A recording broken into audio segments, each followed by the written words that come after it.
Bismillahirrahmanirrahim. Assalamualaikum warahmatullahi wabarakatuh. Kembali lagi di channel Permahi di PC Tangerang. Alhamdulillah pada malam hari ini ya kita akhirnya bikin podcast lagi ya, atau wawancara eksklusif terkait dengan keilmuan hukum. Ya mohon maaf sebelumnya nih sedikit vakum ya, karena memang ya kalau untuk konten podcast ini ya sembari berjalan ya dengan adanya webinar-webinar, tapi nggak apa-apa. Nah di sini ada Bang Niatman ya, ada Bang Niatman dari kader Permahi DPC Tangerang juga. Dan kebetulan nantinya yang akan menjadi narasumber yaitu beliau dari Dewan Pimpinan Nasional Bang Saiful Salim. Ya, kebetulan ini kita mau ngobrol-ngobrol tentang hukum kesehatan ya. Hukum kesehatan ini kayaknya nih barang yang baru nih dan unik sekali. Nah mungkin nanti sekilas ya Bang ya, kalau untuk hukum kesehatan ini kira-kira pendahuluannya atau pengantarnya seperti apa? Jujur aja di kampus saya ini nggak ada namanya hukum kesehatan, sangat jarang ya. Yang ada tuh ilmu hukum, hukum bisnis, praktisi, hukum tata negara, hukum ekonomi syariah. Nih hukum kesehatan ini apa gitu kan? Ruang lingkupnya apa aja nih? Unik ya. Boleh nanti mungkin gimana ya Bang ya? Sepatah dua kata nih buat pendahuluan, itu aja ya nggak apa-apa. Iya, terima kasih. Ini kegiatan yang memang sangat cukup luar biasa ya. Yang pertama mendukung, membantu negara dalam hal mencerdaskan kehidupan bangsa. Yang pertama. Nah yang kedua bahwa ketika kita bicara terkait dengan hal-hal yang urgent, hal-hal yang luar biasa yang harus kita respon. Hari ini profesi itu kan sangat cukup banyak ya. Profesi hukum yang sangat cukup banyak. Namun kalau dalam dunia hukum itu kan kita hanya tidak memahami hukum itu sempit, tidak. Karena kita memahami bahwa hukum itu luar biasa luas. Oleh karena itu salah satu kefokusan dalam ilmu hukum itu juga ada hukum kesehatan. Nah kalau di kampus saya ketika masih di Jogja, memang di sana itu ada fokus terkait dengan hukum kesehatan. Namun dia bisa masuk dalam ranah hukum perdata dan hukum administrasi negara dan hukum pidana. Itu yang paling menarik. Nah, hal-hal yang kita dapat melihat bahwa setiap kampus hampir secara keseluruhan itu hampir nggak ada terkait dengan hukum kesehatan. Oleh karena itu, saya sangat bersyukur di kampus kami itu menyediakan satu fasilitas terkait dengan kefokusan di hukum kesehatan. Nah, hal-hal yang kita dapat di hukum kesehatan itu sangat cukup banyak. Ruang lingkupnya itu sangat cukup banyak. Oleh karena itu harapan ya nanti pada momentum kita memberikan suatu informasi kepada publik bahwa pentingnya untuk belajar hukum kesehatan. Jadi mungkin seperti itu dalam penyampaian untuk pengantar dulu gitu.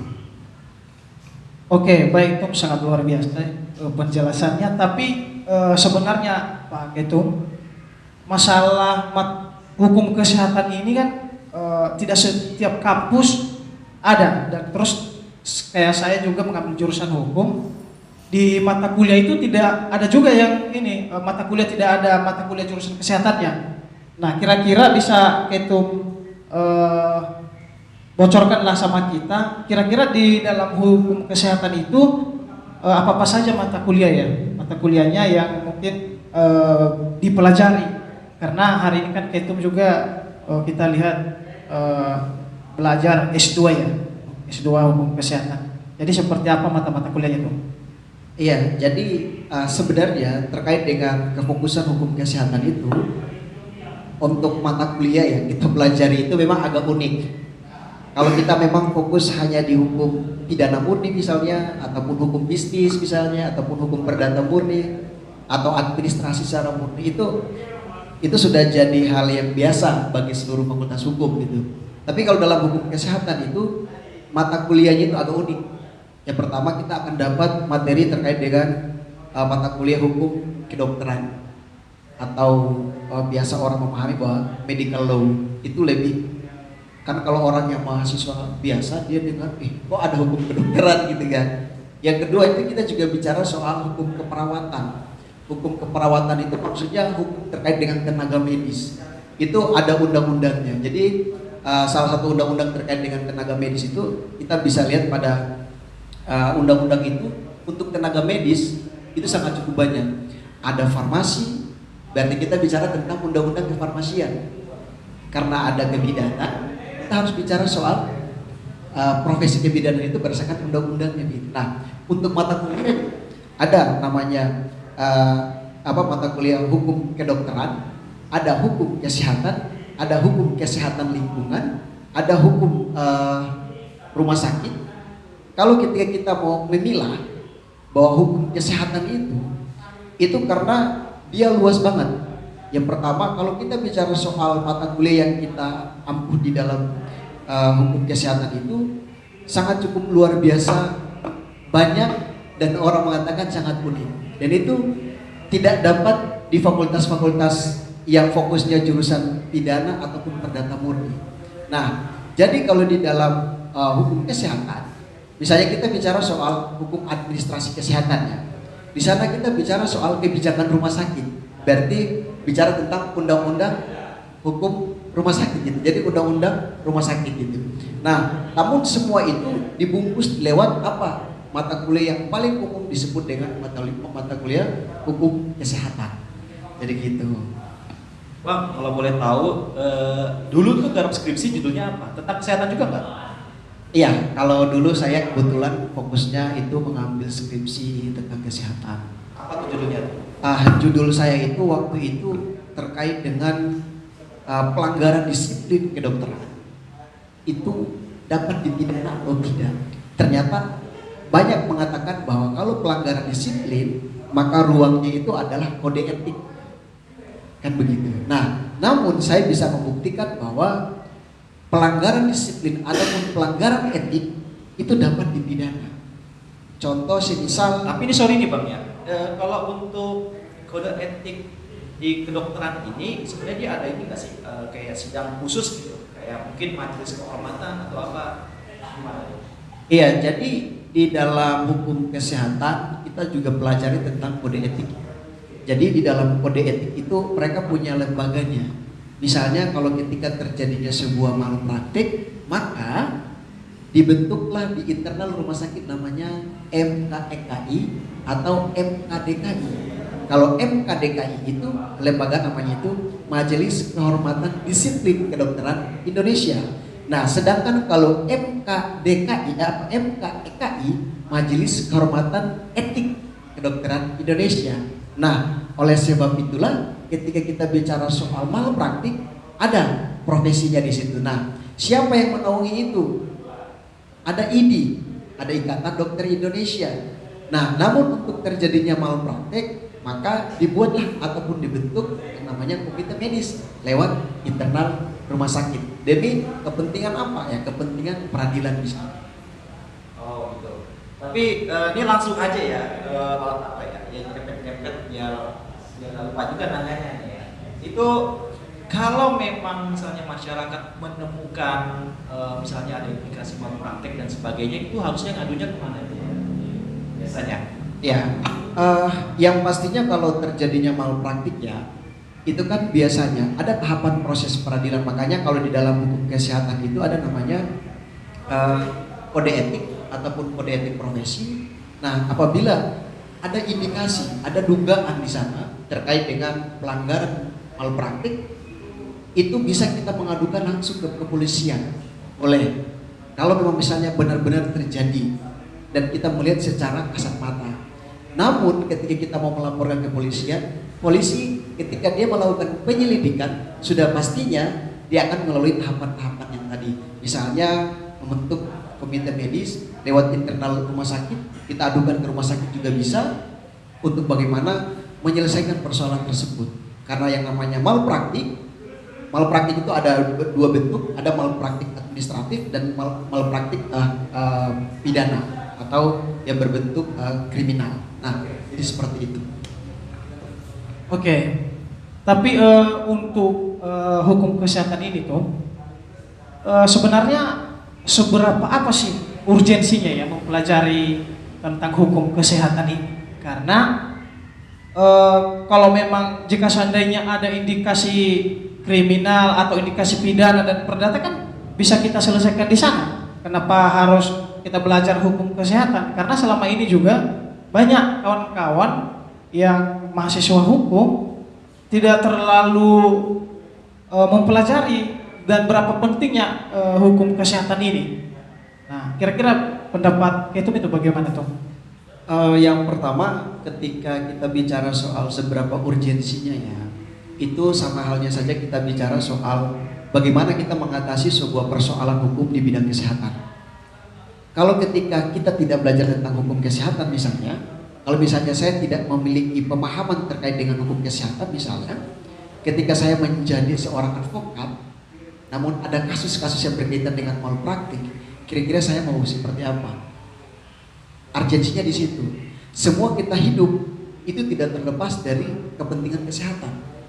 Ketika kita bicara soal dampak lingkungan misalnya di luar ada polusi. Di sana kita pelajari terkait dengan hukum kesehatan lingkungan. Di sana ketika terjadinya banjir. Nah, banjir itu kenapa? Karena ada apa di sana? Itu kita juga bicara soal dampak-dampak itu adalah kita bicara soal kesehatan. Oleh sebab itu kita sebagai mahasiswa Fakultas Hukum itu sangat cukup bertanggung jawab terkait dengan persoalan-persoalan kesehatan. Jangan sampai, ini saya memberikan salah satu contoh. Ada satu kasus ketika ada pasiennya itu dibedah perutnya, terus tertinggal kain kasa atau istilahnya kain yang bersifat kain daging kain kasa ya, dari kain daging gitu ya disebut dalam dunia medis gitu ya. Nah, ketika itu dia tertinggal di dalam perut, di suatu saat nanti karena perutnya mungkin infeksi. Lalu bagaimana cara kita untuk memperjuangkan kasus tersebut? Ada kasus juga terjadi di Madura misalnya. Salah satu orang datang untuk berkonsultasi terkait dengan mata. Mata itu yang dia maksudkan itu adalah mungkin untuk mengupayakan supaya matanya bisa terlihat lagi. Tapi ketika dioperasi itu matanya dicabut. Nah, pertanyaan apakah itu melanggar kode etik dan malpraktik atau tidak? Nah, kalau kita sebagai advokat tidak memiliki pemahaman terkait dengan hukum kesehatan, kan di dalam hukum kesehatan itu kita bicara ada namanya informed consent. Kita juga bicara soal medical record. Kita bicara juga soal transaksi terapeutik. Jadi maksud dengan transaksi terapeutik itu adalah perjanjian antara tenaga medis, dalam hal ini adalah dokter dan pasien. Ketika terjadinya sebuah pelanggaran atau istilahnya PMH ataupun wan prestasi di situ, maka kita selaku lawyer ataupun selaku penyidik misalnya, itu wajib dia mengetahui terkait dengan hukum kesehatan. Misalnya di dunia kepolisian, lembaga kepolisian pasti dia punya namanya bidang kesehatan. Iya kan? Begitu juga di kejaksaan, mereka punya bidang kesehatan untuk melakukan penyelidikan. Kan begitu. Kenapa harus menghadirkan namanya ahli forensik? Nah, urgensitas atau misalnya pentingnya kita belajar hukum kesehatan itu adalah melihat banyak mafia terkait dengan hukum kesehatan. Contoh, salah satu contoh juga berkaitan dengan administratif. Ada satu kebijakan rumah sakit misalnya. Pasien datang. Ketika pasien itu datang misalnya kecelakaan, seharusnya tanggap darurat istilah. Tapi malah kenapa harus membutuhkan KTP terlebih dahulu, identitas terlebih dahulu? Kenapa tidak istilahnya tindakan cepat gitu untuk menyelamatkan orang tersebut? Lalu yang membawa tadi itu harus dia menjaminkan begitu. Aturan kita terlalu ribet. Nah, untuk memperjuangkan masyarakat yang termarginalisasi oleh kepentingan ataupun aturan-aturan rumah sakit, nah itulah urgensitas sebagai mahasiswa hukum hari ini wajib belajar terkait dengan hukum kesehatan supaya menjadi bekal di suatu saat nanti untuk menjadi profesi apapun itu, mau kepolisian, advokat ataupun bentuk profesi yang lain, itu sangat penting dalam bidang hukum kesehatan. Nah, khusus hukum kesehatan ini tuh profesi khusus ya di bidang hukum kesehatan ini. Untuk profesi khusus ya di bidang hukum kesehatan memang dia hampir umum seperti profesi hukum biasa. Namun yang menjadi pentingnya untuk dia memahami terkait dengan hukum kesehatan itu, dia punya spesialis.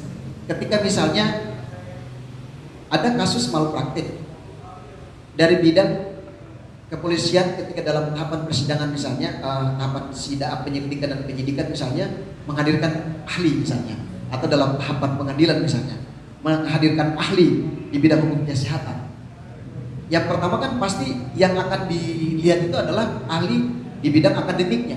Tapi kalau seorang advokat, dia memiliki ahli di bidang kesehatan juga, itu namun dapat digunakan sebagai jasa ahli. Nah, jadi untuk profesi di bidang hukum kesehatan, dia bisa jadi konsultan hukum di bidang rumah sakit misalnya. Begitu juga mungkin ketika dia mau buat kantor advokat, bisa di situ dia tulis sebagai spesialis kasus kesehatan misalnya. Itu juga bisa. Dan bahkan untuk profesi sendiri bisa jadi dosen, bisa jadi pengacara atau advokat, dan bisa jadi tenaga-tenaga ahli yang lain dalam bentuk profesi hukum di bidang kesehatan. Jadi banyak banget.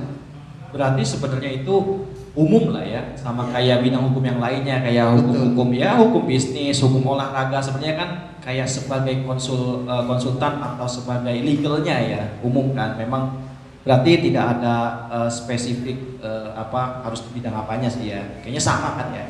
Cuman emang bener sih ya, saya juga memperhatikan hukum kesehatan ini, saya kira lebih penting karena bagaimanapun ya kesehatan ya kita jumpai setiap hembusan nafas gitu.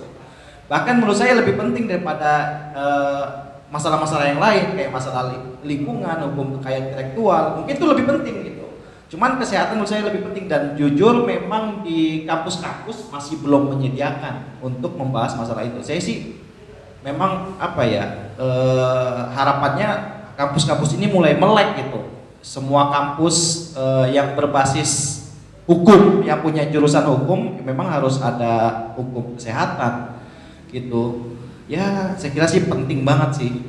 Cuman ini kira-kira yang menjadi PR untuk kita nih Bang, biar masyarakat ini paham gitu mengenai hukum kesehatan ini. Kira-kira apa sih yang belum ditanamkan gitu, upaya dari kita lah sebagai masyarakat biasa gitu kan, supaya nih kita nggak bahaya banget loh. Ini misalnya ada pasien dari keluarga kita, ada teman kita atau klien kita ya, kayak misalnya perlu bantuan, ternyata ya mohon maaf gitu, misalnya ada dibohongi lah ya, atau banyak sih ya, apalagi kan kayak pembuktian ya, visum, terus juga ada surat keterangan, biasanya kan ada yang diduplikasi gitu, itu ngeri juga sih Bang. Intinya kalau kita bicara soal ruang lingkup hukum kesehatan, pada prinsipnya untuk masyarakat dan keluarga ya, itu wajib hukumnya ketika dia berurusan masalah kesehatan, mau dari tingkat rumah sakit maupun lingkungannya dia. Misalnya terkadang masyarakat itu tidak sadar bahwa terjadinya suatu perbuatan malpraktik. Oleh sebab itu upaya yang kita harus lakukan itu adalah upaya memberikan edukasi, pemahaman terhadap masyarakat, supaya masyarakat itu paham ketika terjadinya malpraktik, oh saya harus mengadunya ke siapa nih, itu dia paham.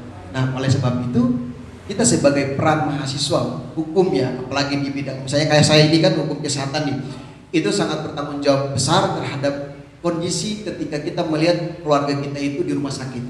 Misalnya salah satu contoh, ada seharusnya pelayanan medis untuk pemeriksaan kesehatan pasien dalam satu hari itu kan sudah ditentukan nih.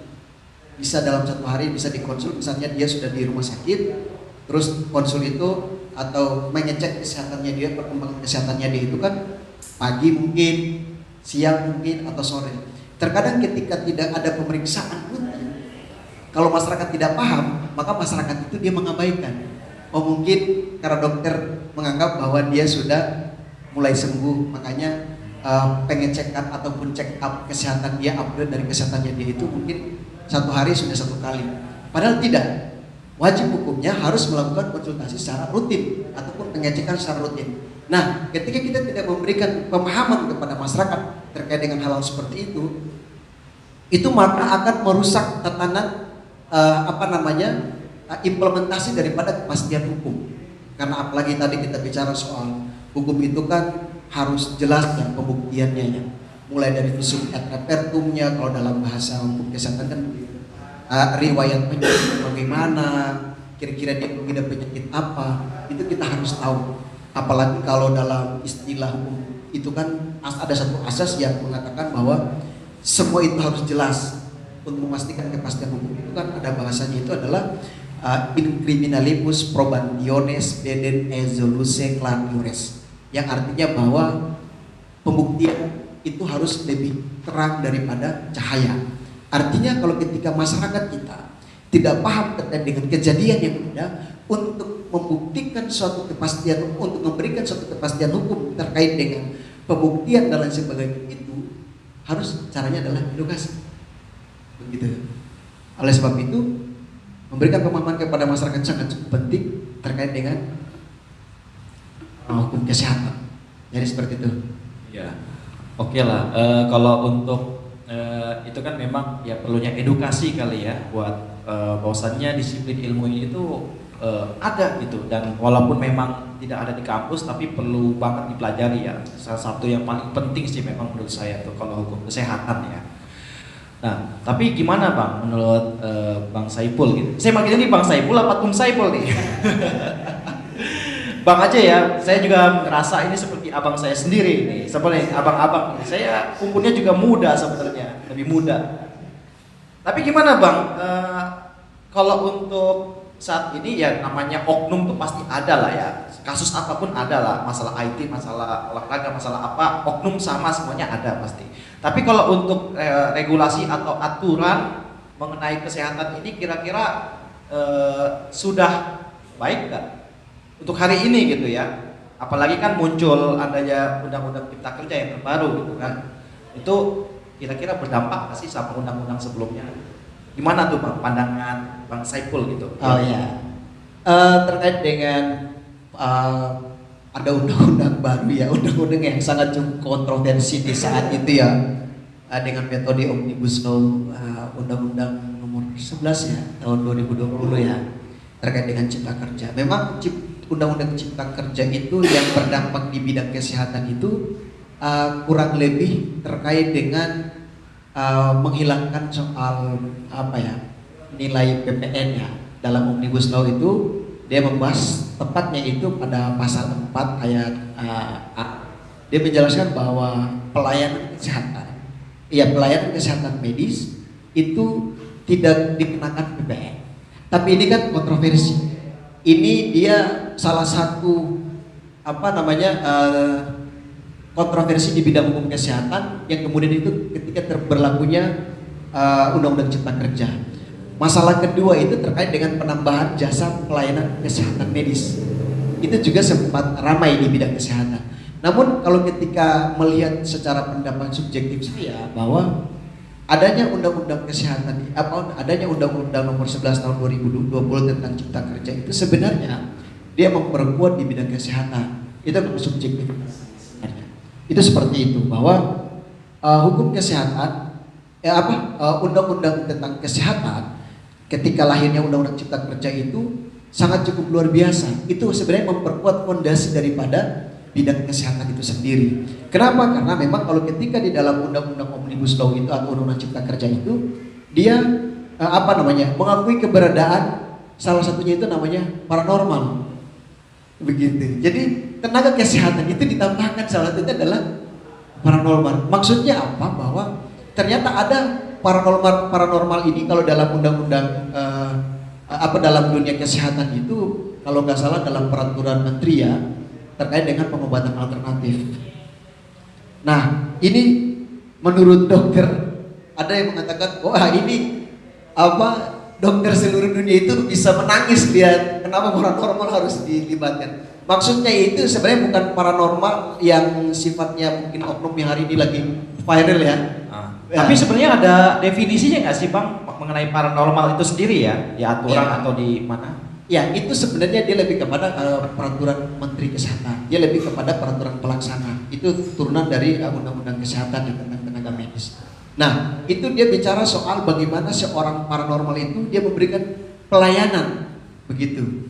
Seperti jasa mungkin dokter, mungkin farmasi di bidang gizi yang membuka klinik dan sebagainya. Nah, paranormal yang dimaksudkan di sini itu dia lebih kepada Mungkin dalam kalau dalam ranah hukum ada orang-orang mungkin salah satu agama misalnya Islam ya, di sana ada mungkin kiai dalam memberikan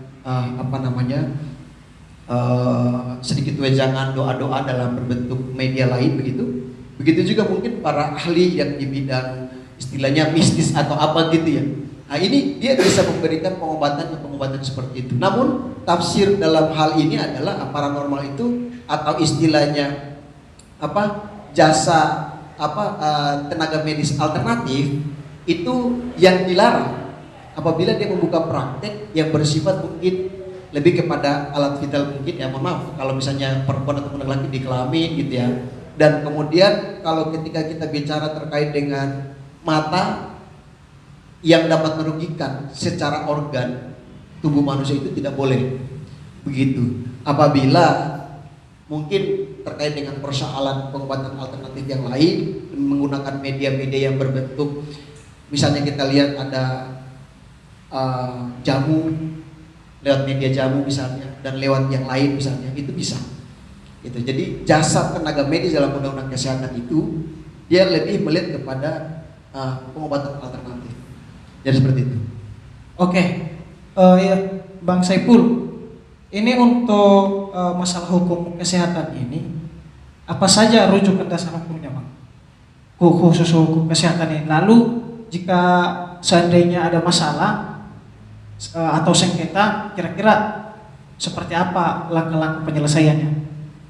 Iya, yang pastinya terkait dengan sengketa hukum kesehatan ya, itu seperti tadi saya jelaskan di awal, ketika kita bicara soal medical law atau bicara soal hukum kedokteran, itu ada tahapan-tahapannya. Ketika terjadinya sebuah malpraktik, itu dapat diselesaikan lewat tadi ya, melalui komite medis yang nanti dibentuk oleh internal rumah sakit, lewat kode etik, dewan etiknya atau dewan disiplinnya. Jadi seperti itu. Nah, lalu pertanyaan masyarakat mau kemana untuk melaporkan persoalan itu? Nah, itu dia bisa lari ke pihak yang berwenang. Kalau misalnya terjadinya malpraktik di satu rumah sakit, maka dia dapat melakukan pengaduan terhadap rumah sakit tersebut. Dan bisa saja dia langsung lari ke kepolisian, supaya kepolisian itu atau lembaga yang berwenang dalam hal ini kepolisian, dia dapat karena yang namanya polisi itu dia tidak boleh menolak laporan ataupun aduan. Itu sudah jelas dalam undang-undang kepolisian kan, seperti atau dalam undang-undang hukum acara kita kan seperti itu. Hakim dan lain sebagainya tidak boleh menolak itu. Nah, oleh sebab itu maka langkah yang harus dilakukan oleh pasien misalnya yang konon katanya dapat dirugikan secara praktik misalnya, itu dia dapat ke lembaga-lembaga yang berwenang. Itu jalurnya tetap sama saja, karena perbuatan, kalau misalnya perbuatan administratif nih, itu dia bisa larinya ke peradilan yang berwenang kan seperti itu. Atau misalnya ada pelanggaran kode etik yang dilakukan oleh dokter dalam hal misalnya pelecehan seksual. Untuk membuktikan dia melakukan pelanggaran pelecehan seksual, sekarang kebanyakan dengan kasus kemarin yang rame-rame, ketika pasien datang dia mengobati tapi dia melecehkan begitu. Nah, ranahnya apa? Tetap ranahnya pidana. Kita bisa lapor ke dewan etik mereka, mungkin lewat lembaga ID namanya. Kita langsung lapor ke situ, internal rumah sakitnya, dan bahkan kita bisa langsung bypass kemana? Ke kepolisian. Jadi seperti itu. Nah, ini itu ada yang menarik ini. Dalam Undang-Undang Nomor 39 Tahun 2009, salah satu pengobatan tradisional itu di sana dikatakan bahwa harus izin dari lembaga kesehatan yang berwenang khusus pengobatan tradisional ya.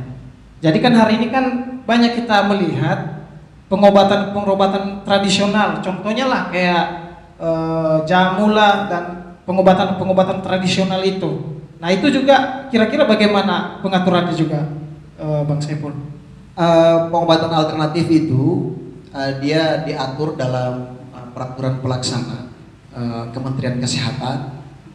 Kalau ketika bicara soal meregistrasi jamu, kalau jamu itu ada peraturan yang khusus juga, ada ketentuan dari Badan POM ya atau